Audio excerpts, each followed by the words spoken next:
Quedo muy triste. Pero reconozco, ¿no? Si el otro juega mejor, uno tiene que ser así, ¿no? No vas a siempre ganar. A veces el otro juega mejor y como Uruguay no tuvo suerte, porque la verdad que no jugó tan mal, pero no hicimos los goles. Sí, a veces soy bastante crítico, ¿no? Por ejemplo, con Muldera. Muldera no tendría que haber vuelto a la selección. Renunció. El técnico lo puso a Muldera teniendo a Rocher, que hace años que está jugando y tiene buenos números. No podía ser. Y todavía dice que estaba con fiebre. Bueno, todavía, si estaba bien, bueno, pero está. Eso yo no lo perdono a Muldera. Dice así que tuvo buenas actuaciones. Bueno, está. Uno siempre ve, a veces se olvida de las buenas, ¿no? Pero ahora, bueno. Muy lamentable, ahora a prepararnos para el próximo campeonato. Y bueno, yo creo que también venimos un poco mal acostumbrados, ¿no? A que veníamos jugando bastante bien, ¿no? O sea, mi generación como que vio 2010 y eso, y antes era más común ese resultado, pero está. Hay cosas peores. Bien, a veces partido Uruguay, pero me lo tomo bien. ¿No le afecta anímicamente? No creo. No me afecta nada, la verdad. ¿No? No. ¿Pero porque no sos futbolera o porque lo manejas bien? No, porque no soy futbolera, nada más. Es un entretenimiento, sí, es lindo. Y haber podido gritar los goles hubiera sido divino, las expectativas, todo, pero bueno, no pudo ser. El pobre Muslera, sí, ¿no? Pero hay que recordar todo lo bueno que hizo, todos los partidos divinos que nos dio, las atajadas divinas. Y lo que le pasó, y bueno, le puede pasar a cualquiera. Más al golero, siendo el golero el puesto más ingrato. Un montón. A mí, por ejemplo, me molesta mucho. O sea, me lo tomo muy a pecho, digamos, el perder. Cuando pierde Uruguay ni nos hablan. Por ejemplo, a mí me pasa que los miro solo los partidos y no me gusta que me jodan ni nada. Y si pierdo, poner Uruguay que juega de noche y me ha costado dormir. Corta. Sin contacto con nadie, para no esparcir la mala onda. Ahí está, me acuesto a dormir y mañana me levanto enojado también y vengo a conversar con ellos, que están enojados como yo. Ahí estaba entonces esta encuesta en la calle. ¿Cómo te afectan los resultados deportivos de tu equipo, de la selección, de tu atleta, para bien o para mal, ¿no? Ahí estaba entonces. Y bueno, y para conversar sobre esto vamos a recibir, y es un placer que nos acompañen Victoria Pereira. Ella es exjugadora y entrenadora de básquetbol. Además, a Fabián Coito, exjugador y entrenador de fútbol. Y Damián Benjoam, él es psicólogo deportivo. Muchísimas gracias a los tres por venir, por participar con nosotros en esta mesa. Muchísimas gracias, un placer. Gracias a ustedes. Gracias por la invitación. Bien, ¿qué les parece el tema? A mí me gusta mucho, me parece necesario poder hablar de estos temas. Creo que la gente en general que no está dentro de los deportes, o sí, pero necesita escuchar un poco de cómo uno se siente también en determinado, de diferentes roles, pero escucharlo. Claro. Y para comenzar con un concepto psicológico que marque esta conversación, esta rueda de diálogo que estamos teniendo, te queremos preguntar cómo se define el duelo deportivo. ¿Qué es un duelo deportivo? Bueno, el duelo se define ante un cierre, ¿no? Se cierra una etapa que se termina. El duelo es justamente no soltar, es cuando algo se termina y hay que empezar una etapa nueva. En ese periodo es el periodo del duelo. Esto se terminó, es como que nosotros lo asociamos a la muerte, pero no deja de ser un desprendimiento de algo. Un duelo se da ante la muerte, ante un divorcio, cuando se cierra una etapa y empieza y tiene que empezar una nueva. Entonces, hasta que no empieza una etapa nueva, de un lado más saludable, hay una especie de duelo, donde hay cuestionamientos. Y hay esto de, ¿hasta quién soy? ¿Cómo sigo a partir de este momento? ¿No? Sobre todo cuando son experiencias donde hay mucha angustia y mucho dolor. Como por ejemplo, creo que estamos acá todos por esto, ¿no? Claro, estamos todos sangrando. Estamos todos todavía. Yo no. No, claro. Pero bueno. Yo no, pero a mí lo que me preocupa, ¿por qué digo yo no? Y lo digo a propósito. Sí. Porque a mí lo que más me duele es lo que están pasando ellos. Eso es lo que me terminó doliendo. ¿Ellos quiénes son? ¿Los jugadores? Los jugadores, el cuerpo, quien realmente lo vivió. Claro. Porque sabemos que el dolor que ellos realmente tienen, quizás O sea, es realmente muy grande. Gente que se preparó durante 4 años o durante mucho tiempo para que esto suceda. Y cuando la expectativa que uno tiene no condice con la realidad y es tan distante, el duelo y la angustia termina siendo mucho más fuerte. Entonces... Fabián, ¿cómo lo has vivido esto que describe nuestro psicólogo presente en carne propia? Y es tal cual como él lo dice. El día después es muy duro, sobre todo cuando el resultado no fue el esperado, ¿no? Yo no sabía si el duelo, también se le llama duelo cuando terminó algo, pero en forma buena. Aunque sea positivo también. Aunque sea positivo también, claro. Pero que se terminó. Pero se terminó. Pero sobre todo es muy duro el día después. Amanecer al día siguiente, por ejemplo, me ha sucedido en alguna eliminación y a veces digo, hay unos segundos, ¿será verdad? Porque uno descansó, como que entró en un estado de flow. Un vacío, ¿no? Claro, yo te iba a preguntar, ¿es como un vacío? Exactamente, sí. Y seguramente... ¿Qué hago ahora? Lo que pasa es que el fútbol hoy es tan popular, y aparte se ha metido tanto en la gente que todos opinan, lo sienten como propio, y bueno, primero viene una opinión tipo hincha, molesto, enojado por el resultado deportivo, después vendrá el análisis que está haciendo David, por ejemplo, Damián, con más tiempo, con más calma, pero los primeros momentos son muy duros, son embromados, y digan lo que digan, que lógicamente opinamos en función del estado de ánimo, están mal. Claro. Están mal, sin ninguna duda. Y también el entrenador, por supuesto, los jugadores y todas aquellas personas que de repente estuvieron muy involucrados en este proyecto que hubo. Claro, porque había un mensaje, ¿no?, que decía, ellos se matan de la risa. Y bueno, por eso te digo, primero, y hay como esa sensación mucho del público, del fanático. Como una expresión de hincha, molesto, enojado, que quiero descargar contra alguien, porque aparte da la impresión de que todo en la vida siempre tenemos que buscar un responsable de algo. Sí. Bueno, en este caso son seguros. Y lo más visible es esto. No tenemos, esas personas seguramente no se van a detener a analizar lo que fue el proceso, lo que fue que de repente habían señales de que podía pasar esto. Lo que pasa es que los rivales daban la impresión que decíamos, pase lo que pase con estos rivales. No pasa nada. Pero no, es un mundial. Y había señales. ¿Y te puedes blindar contra toda esa agresividad primaria que viene de la emoción, de la decepción? ¿Hay forma de blindarse psicológicamente, emocionalmente, como para que no te destruya? Porque realmente puede llegar a ser muy fuerte, sobre todo de las edades que estamos hablando a veces, ¿no? Seguramente, deportistas que son muy jovencitos. Seguramente él tiene muchos más elementos para decirlo técnicamente, pero los jóvenes, como las redes sociales son... Sí, tremendo. No digo su leitmotiv, pero algo con el que conviven permanentemente, están en función de eso. Y cuando la motivación esa es extrínseca, que viene de afuera, en estos casos es muy dura, porque la gente es muy dura, es muy... Gente despiadada, muchas veces. Es duro, sí, y bueno, es lo que ustedes dicen, las redes sociales es tremendo, es tremendo. Una persona atrás de un celular o atrás de una computadora dice un montón de cosas que tal vez...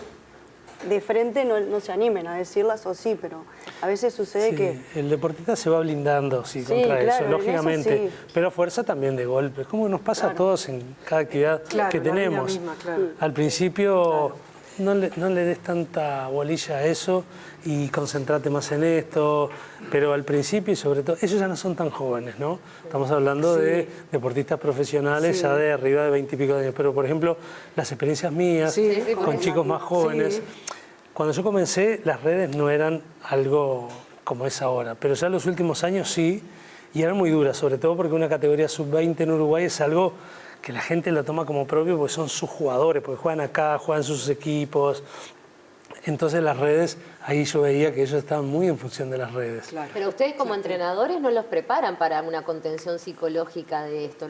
O sea, uno como entrenador ve la parte deportiva sobre todo, más allá de que después tenga la empatía humana de contener a los chiquilines y de todo, pero ¿cuánta falta hace la presencia de psicólogos que estén en el deporte concretamente para poder lidiar bien con toda esta ola emocional que muchas veces te logra, ¿no?, mover?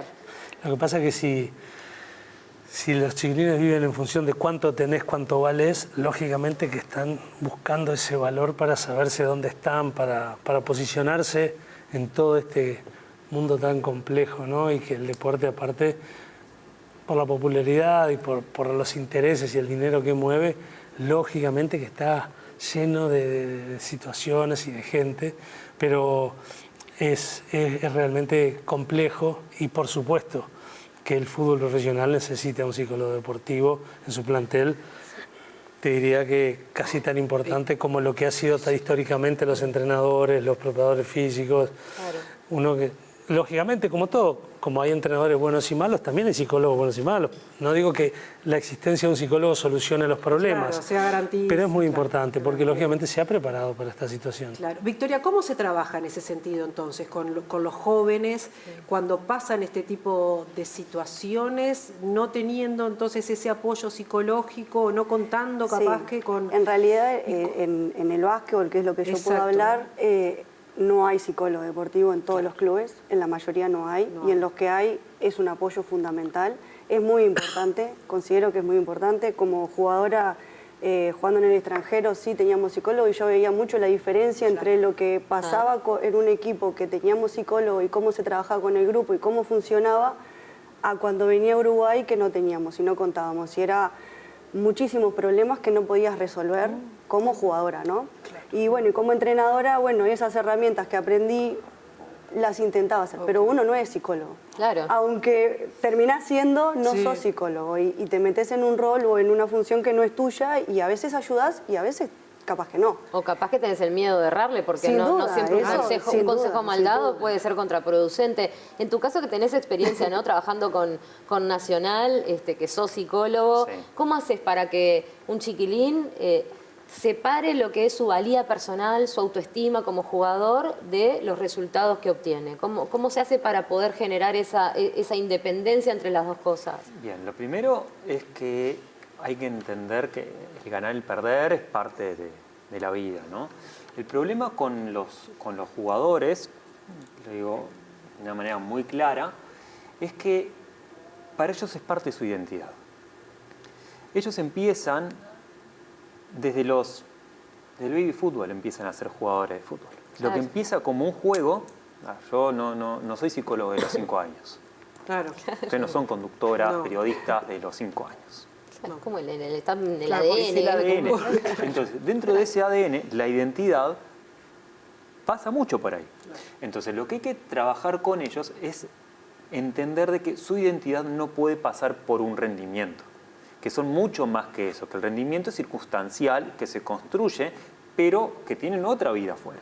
Y eso es lo que hay que apoyar, que se sientan parte, por eso la importancia del estudio, más allá de lo que te puede dar, es entrar en un mundo, en el mundo, porque si no parece que el deporte termina siendo, el mundo es el deporte, porque nosotros el mundo lo vemos en base a los conceptos que tenemos y con quienes nos rodeamos. Entonces la importancia de que ellos tengan como una pata afuera, como un cable a tierra. El cable a tierra es el mundo externo. Entonces ahí también se pueden valer por lo que son, y hay mucha gente, por suerte, que no le interesa el mundo deportivo. Fabián lo vi igual que yo. Nosotros parece que vivimos en un mundo, por momentos, donde parece que lo único importante es el deporte. Claro. Y después cuando salimos y nos tomamos vacaciones, a la gente no le importa. Claro. A la gente le importa siempre el fin de semana y nosotros vivimos los 7 días. Entonces el deportista lo vive así también. Claro. Pero cuando está afuera, a veces no lo reconocen. A veces como, ¿qué es lo que está sucediendo? Entonces la importancia de tener algo por fuera, de estudiar, de poder trabajar, de tener otro tipo de vínculos, hace que su identidad no pase a ser solamente la deportista, sino que se valga como persona que elige hacer deporte. Porque yo le digo, ustedes no son deportistas, son personas que eligen hacer deporte. Justamente lo que quiero hacer es... Trabajan del deporte. Trabajan del deporte, es personalizarlos y que no sean solo unos sujetos que hacen deporte, que no valgan solo por eso. Entonces, llevarlos a ese otro lado hace que ellos puedan sentirse que son útiles también y que puedan jugar hasta más libres. Pero qué difícil que es eso, ¿no? Es difícil salir de ahí, de ese rol, cuando vos solo haces eso. Es difícil cuando solo también valoramos el resultado. Ah, sí, sin duda. Entonces acá los responsables somos nosotros. Los que estamos metidos en esto, los educadores. Yo digo que los entrenadores, los preparadores físicos, los dirigentes, los psicólogos, todos somos educadores. Sí. Nosotros no podemos solamente premiar un resultado. Y esto lo dije hoy en otro lugar. Mismo pasa en las universidades, en las academias. Se premia un resultado. Cuando vos premias eso, vos crees que sos bueno o malo de acuerdo al número que vos tenés. Y va mucho más allá Bueno, a de ellos esto. como entrenadores les debe pasar cuando ponen a alguien de titular o de suplente que no tenga una afectación emocional esa decisión, que tiene que ver mucho más a veces con el grupo, con el momento de la persona, pero no con su valor como deportista en general, ¿no? Claro. ¿Cómo hacen para transmitir, bueno, hoy quedás en el banco, hoy salís a la cancha sin que eso permee otras partes? Yo quería reforzar el mensaje de él porque aparte es una lucha muy desigual con el entorno, con el padre, con el representante. Yo estoy de acuerdo que el entrenador tiene que tener un perfil docente. Hasta te diría que con adultos también, ¿eh? En menor medida. En menor medida porque lógicamente que ya han madurado. Otro camino recorrido. Otro camino recorrido, Claro. pero no hay ninguna duda. Y en eso ha cambiado, por supuesto. Los paradigmas han cambiado porque antes, diría que cuando yo era niño, o estudiás o jugás al fútbol, por ejemplo, por decirte algo. Y entonces eso yo lo escuchaba a él y qué bárbaro. Eso, claro, como el niño desde los 5 años juega al fútbol, se piensa que es jugador de fútbol, o sea, convive con un personaje del cual no sabe y el día que se tiene que desprender, porque capaz que un día le dijeron se terminó, porque se puede terminar, no lo acepta. No lo acepta, ahí viene un tema también de frustración, de depresión, de tristeza, de duelo. ¿Quién es responsable de esto? Mi técnico que no me puso, entonces... Claro, a eso iba, ¿no? ¿Puede un resultado como el como el de Uruguay, que es lo que obviamente nos convoca y de lo que estamos hablando, generar en un deportista, en un jugador que llegue a caer en una depresión, en ataques de ansiedad? ¿Puede llegar a eso? Sí, claro. Sí. Sí, sin duda. Acá lo importante es entender qué valor se le da al resultado. ¿Sí? Entonces, ¿puede caer en depresión? Puede caer en depresión. Sí. Bueno, si hay factores de riesgo, es muy claro. Pueden generar crisis de ansiedad, pueden generar burnout por no querer seguir en todo esto. Digo, esto ya no es para mí, no me interesa. O a veces esto de la posible depresión, la angustia es tan grande y que quizás no pueda afrontarlo, que sí, bueno, puede haber burnout, puede haber depresión, es decir, yo esto ya no quiero más, no puedo salir de esta situación y hay que recurrir a psicólogos, psiquiatras, etcétera. Bueno, hemos tenido deportistas y jugadores que se han suicidado también, ¿no? Sí, claro. Sí, llegan al límite. Lo que pasa es que somos lo que conocemos y a veces nos han dicho, sos un perdedor, por ejemplo. Claro. Y convive con esa frase de un tío, de un padre, de un entrenador. No, este es perdedor. Y lógicamente que si no está preparado, si no se ha formado y si no ha tenido lo que recién hablábamos, de que tiene su espacio también con los de su edad, que no juegan al fútbol y que hablan de la salida del sábado, de los amigos, del cine, de la novia, que no es, te pagaron el viático, pediste viático, te lo dieron, tu representante, ¿qué te dijo? Que y el otro. Es una angustia permanente. Claro. Un día le pregunté a un chiquilín Marcelo, ¿qué se llamaba Marcelo? Se llama Marcelo. Hace tiempo que no nos vemos, ¿cómo andan tus cosas? Yo le daba pie para, bueno, Fabián, estoy viviendo, estoy estudiando. Bueno, sí, no sé si me voy a ir al Ajax o al Inter. Le dije, no. ¿Cómo andan tus cosas? ¿Estás estudiando? ¿Dónde estás viviendo? ¿Qué estás haciendo? Hace meses que no nos vemos y quiero saber un poco más de vos. Y eso es un claro ejemplo de que pasa a ser, como vos decís, lo único.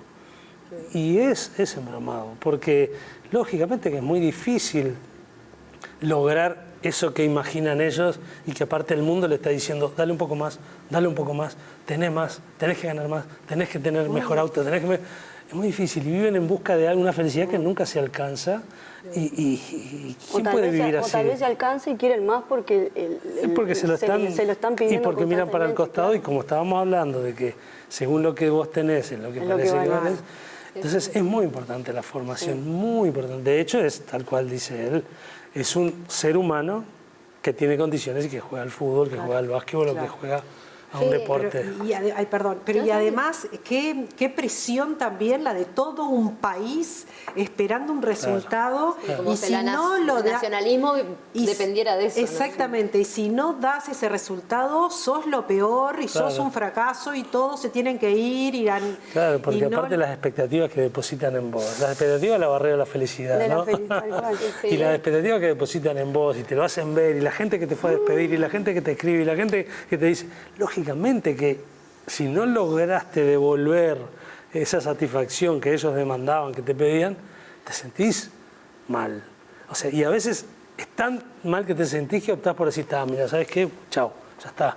O sea, no puedo seguir asumiendo. Carreras malogradas justamente por esa presión que de repente hay personas que no soportan y que no pueden rendir lo suficiente por todo ese aluvión que tienen en la cabeza, ¿no? Eso que decía vos de sacar la cabeza de un ambiente, que me encanta, porque este ejercicio de hablar de los jugadores, los futbolistas y de los deportistas se puede extrapolar a cualquier adolescente que tiene un círculo así donde de repente lo critican, y bueno, es ampliar un poco el horizonte y ver que el mundo es enorme y va a haber gente que coincida contigo en todos lados, ¿no? Sí, aparte la gente se piensa con derecho a... Un día iba a trabajar y escuchaba un programa deportivo y hablaban sobre las lesiones y las asociaban a las críticas que recibían los equipos grandes, Nacional y Peñarol. Bueno, si juegan en Nacional y Peñarol tienen que saber, ¿qué tienen que saber? Que los pueden insultar, que los pueden agredir, que le pueden decir cualquier cosa a tu hijo. Y con lo que cobran también, como si uno las emociones dependiera del solo dinero. Están para eso. Lo que pasa es que se asocia en el mundo del deporte, se asocia el bienestar y la felicidad de acuerdo a cuánto vos ganás económicamente. Entonces, como estás en Peñarol o estás en Nacional o ganas tanta plata, no se te puede exigir, no se te puede criticar. No se puede. O sea, ¿qué tiene que ver una cosa con la otra? Como si no hubiésemos visto suicidios entre personas famosísimas y ricas, por favor, también. O sea, el dinero te da el poder tener necesidades básicas y el resto son lujos. Eso no quita la felicidad, porque como decía Fabián, ganaste todo. Y hemos visto muchos casos, ganaron todo. ¿Y después qué viene? El vacío. ¿Pero por qué viene el vacío? Porque nunca vamos en búsqueda, porque lo que a vos te mueve no es el objetivo, es el deseo de alcanzarlo. La zanahoria. Exactamente, es el deseo de alcanzar la zanahoria. Que la alcanzaste, decís, ya está, ahora tengo la zanahoria. ¿Y ahora qué? Y voy en búsqueda de otra cosa. Zanahoria. Claro, pero lo que termina pasando acá en Uruguay, que es muy particular, es que el fútbol es el movimiento social más importante del país. No hay otro. Ni siquiera los movimientos políticos son tan fuertes que paralizan un país. Y cuando juega la selección, es el único elemento central que nos termina unificando a todos. Y estamos tan identificados con eso, que hace parte de nuestra identidad como uruguayos, que claro, cuando no se termina cumpliendo con lo que somos, hay una herida narcisista, o sea, nos dañaron a nosotros. El ego, charrúa. El ego charrúa. Y es lo que dice Fabián. Entonces, ¿qué hacemos? Necesitamos buscar un culpable frente a nuestro dolor. ¿Y quiénes son los culpables?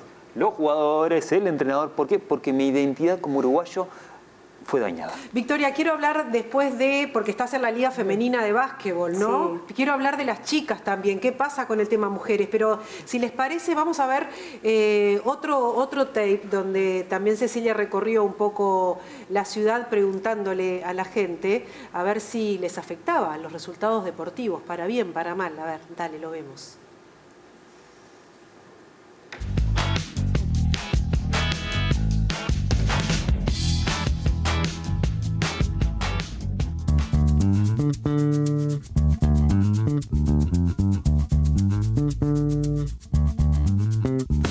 Y más o menos, en el Mundial sí me dolió contra España, me dolió, pero bueno, lo que hay.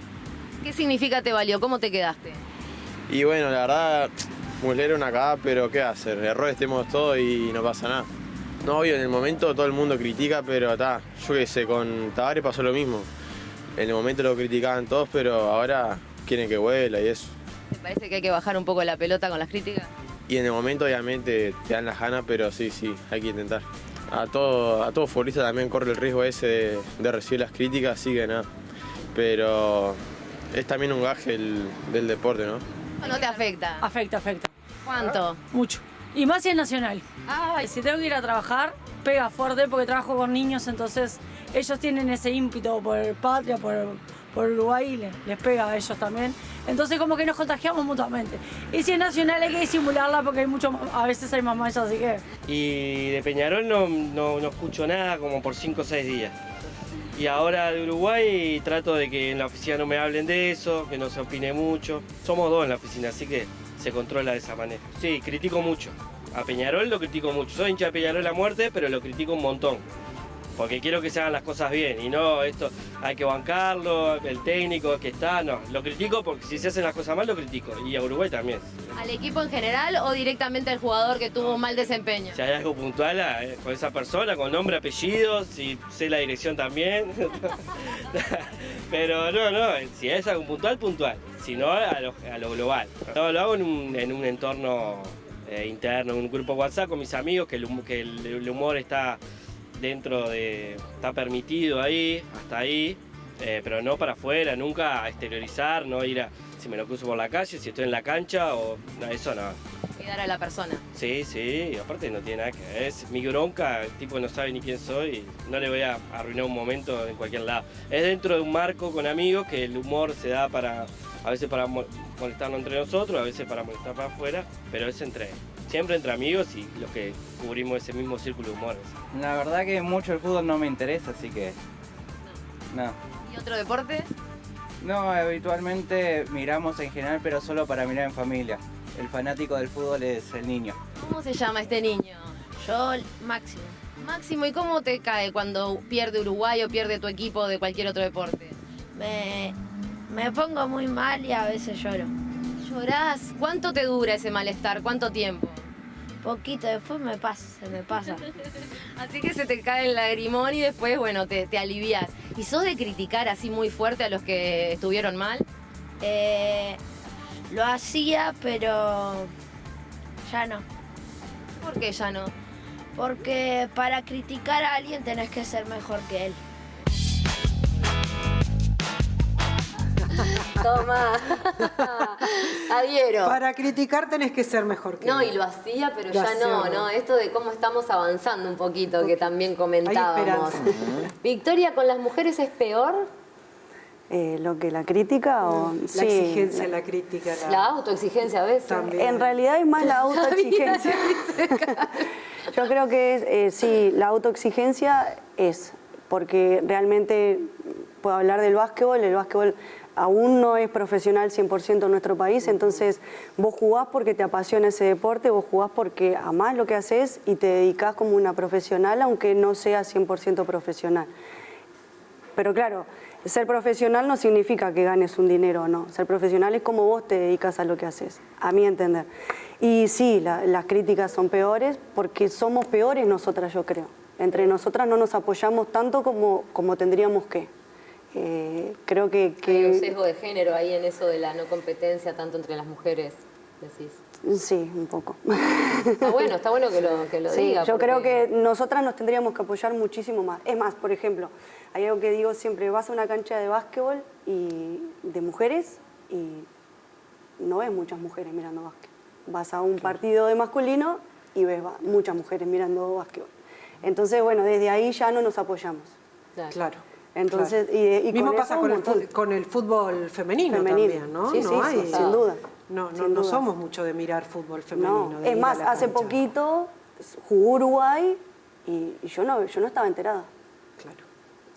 Es cierto. Como persona del deporte no estaba enterada. Claro. Y como deportista, de entrenadora, que no sea del mismo deporte, yo no estaba enterada. Y a mí me hubiera encantado haber ido a verlas. Claro. Porque era Uruguay. O sea, como decían ellos, Uruguay unifica, estamos todos por un mismo... ¿Y qué pasó? ¿Qué pasó? No estábamos enterados. O sea, yo, capaz que otras personas sí. Y desde ese lugar es que no nos apoyamos. Igual se ha avanzado bastante, ¿no? No, porque hoy en día, por ejemplo, los duda. clubes, creo que para jugar tienen que tener fútbol femenino, ¿no? Sí, es obligatorio. Es obligatorio, eso ya es un avance tremendo. Pero es obligatorio jugar la liga, perdona que te corte, eso en el fútbol, ¿no? Porque hace poquito justo hablé de eso y creo que no es así, 100%. ¿Jugar la liga uruguaya para los equipos es obligatorio? Los equipos de fútbol profesional, los que están en primera, tienen que tener fútbol femenino. Pero, o los que juegan, los que compiten en el extranjero también, las competencias que son, por ejemplo, la Libertador, o que tengan que ir a salir a jugar afuera. Sí, porque si están en AUF, Tienen que Sí, tener están en fútbol AUF. femenino. Y en AUF son los que salen de Pero, los torneos internacionales. ¿Son las mismas condiciones que No, tienen no, o todavía no, sin duda que Bueno, no. en y el es básquetbol más- sí, tenés que, para poder jugar, se empezó con algunas categorías y ahora de a poquito se va. Claro. Pero yo tenía entendido que no eran todos los que tenían obligación en Sí, el y es fútbol. más, primera división de fútbol femenino tiene que jugar en canchas con tribuna. No te pueden mandar al campito. a una cancha, sí. Bueno, eso es de los últimos años también, ¿no? Es de los Venimos últimos como años. corriendo de atrás, pero es importante este punto que decías de cómo la crítica también es muy despiadada entre las mujeres, ¿no? Pero creo que igual nos alcanza a todos esto de la crítica, de olvidarse que es el trabajo del otro. Porque a veces pensamos que no sé, que no hacemos nada con esa crítica despiadada y desmedida y sin embargo estamos afectando la fuente laboral de una persona. Totalmente. Porque es un juego. Claro, sí. Entonces, claro, la gente lo ve como un juego. Claro. Entonces, en ese juego, el que está del otro lado, que no es el deportista, ve como lo que es. Es un juego. Entonces, como es un juego, ¿qué pasa? Puedo criticar. Eso es lo que se llama sublimación en psicología. Es como hacen los niños. Ujú. Los niños cuando juegan se ponen en roles y saben, no sé, van a matar a uno, al otro. Lo matan, pero no lo matan. De verdad. O sea, se entra como en un mundo de fantasía donde la persona que está ahí en rol no es una persona, es un objeto, es un personaje. Entonces, por eso pasa lo que pasa. Y ahí está permitido que eso suceda. Y es una forma de descargar las cosas, las frustraciones, etcétera. ¿Cuánto se lleva el fútbol de todo eso también? Que rápidamente, ya para terminar, toda esta situación, Bielsa, selección, ¿qué nos pasó como sociedad? ¿Nos separó? Ahí hubo una cosa, una grieta ahí que nos quedamos como medio... Yo no sé si nos separa, sí creo que muestra lo que somos, para bien y para mal, ¿no? Esto de la unificación, Bielsa, vos decís, bueno, puede separar, sí o no, pero en el momento que está en la cancha somos todos bielsistas y todos a favor de los jugadores. Eso me parece que está como muy claro. Después creo que hay otros aspectos que... A ver, yo no digo que nos separe o no, eso quiero decir como que realmente muestra lo que somos porque lo leemos, ¿no? Y esto empezó de un principio. Técnico argentino versus técnico uruguayo, ¿no? Esta cuestión de que en realidad el punto está en evaluar nuestra idiosincrasia. Claro. ¿Somos esto? Y el fútbol es un reflejo de nuestra sociedad, ¿alguien viene a cambiarlo, sí o no? Después esto de, ¿me aburre o no me aburre? Como le decíamos, hay gente que, che, es un embole. Para mí conceptualmente es brillante. Claro. Eso es una separación. Claro. No lo sé si eso separa. Depende de lo que cada uno también quiera ver. Claro. Y lo que cada uno también quiera aceptar y cuán permeable es aún aceptar las diferencias. ¿O cuánta emocionalidad va en esas opiniones? Porque uno puede opinar desapegadamente o puede opinar con toda la emocionalidad y eso sí, le tira todo su energía al Lo que otro, pasa ¿no? es que opinar desde la emoción no deja de ser un sesgo. Claro, Entonces, vos te estás sesgando porque tu emoción te está condicionando la razón. claro. Entonces, cuando eso condiciona, ya no sos permeable a la escucha, sino justamente terminás siendo resistente. Claro. ¿Qué decís, Fabián? ¿Nos dividió esta Yo era creo que- Bielsa en la Yo creo que selección? un poco sí, porque la conversación sobre fútbol es un tema de todos los días. Y bueno, y todo eso que Damián dice, de las características del nombramiento de un entrenador. Ya de por sí cualquier entrenador va a decir me gusta, no me gusta la gente de fútbol, parece que todos lo sabemos. Y más que tenía características particulares este entrenador, ¿no? Entonces yo creo que sí, que polarizó un poco y después ya no nos podíamos acercar y ni dar marcha atrás. Dice acá, lo quiero a Fabián Coito para la selección. Estás en la danza de nombres. ¿Ahí? ¿Pero es alguien de la UF? Esto es lo que... No te están llamando en vivo para convocarte, pero... Pero perdón, ¿es primicia o qué? La pregunta es, agarra... Bueno, viste que a Forlán le preguntaron... Sí, dijo, yo sí. Y dice, Mira. ¿sabes cómo voy? ¿Sabes cómo voy? Y cualquier entrenador uruguayo, cualquiera, así él sepa de que no pudiera, quién no le va a gustar y quién no querría trabajar a nivel de selección, que es un lugar lindo, único. Le brillan los ojitos, Virna, le brillan los ojitos. No, por supuesto, porque yo ya he estado 15 Claro. años ahí, en otra vuelta también. He vivido deportivamente hablando la mejor etapa Te voy a de mi hacer una vida pregunta deportiva. polémica a propósito de eso. Sí. ¿Pensás que Bielsa rompió parte del proceso que se hizo anteriormente? Si vos decís romper es como algo malo. Cambió. Cambió por su... Yo estuve en el periodo de Marcelo Bielsa también en la selección, muy poquito tiempo, pero estuve y pude convivir con la selección en ese formato. Y era diferente. Y después somos un poco conservadores, difíciles, bastante duros al cambio. Y entonces no nos gusta, como dijiste recién, que un técnico de otro lado venga y nos cambie algo que nos había identificado y nos había hecho sentir tan bien. Pero también después, y cambió él, cambió la gente. Yo creo que el proyecto del maestro era muy bueno, pero era perfectible también, había cosas para mejorar, por supuesto que sí. Pero había cosas que nos hacían ser y que estaban muy bien y que han cambiado un poco. Pero nada es ni mejor ni peor, es un cambio. Por eso te digo, no me animo a decir rompió, porque sería un término, me parece, muy duro, como ya estás diciendo de que hizo algo malo. Aparte, Fabián, los cambios, como bien decís, a veces los cambios son el momento y pueden doler y pueden ser distintos, pero quizás los cambios se terminan viendo a largo plazo. ¿No? Claro. O sea, nosotros lo hemos visto, esto cuando empezó el proceso de Tavares. Y aparte el proceso del maestro ya iba decayendo, porque lógicamente que mucho tiempo Sí, genera su desgaste. genera su desgaste natural. Hay que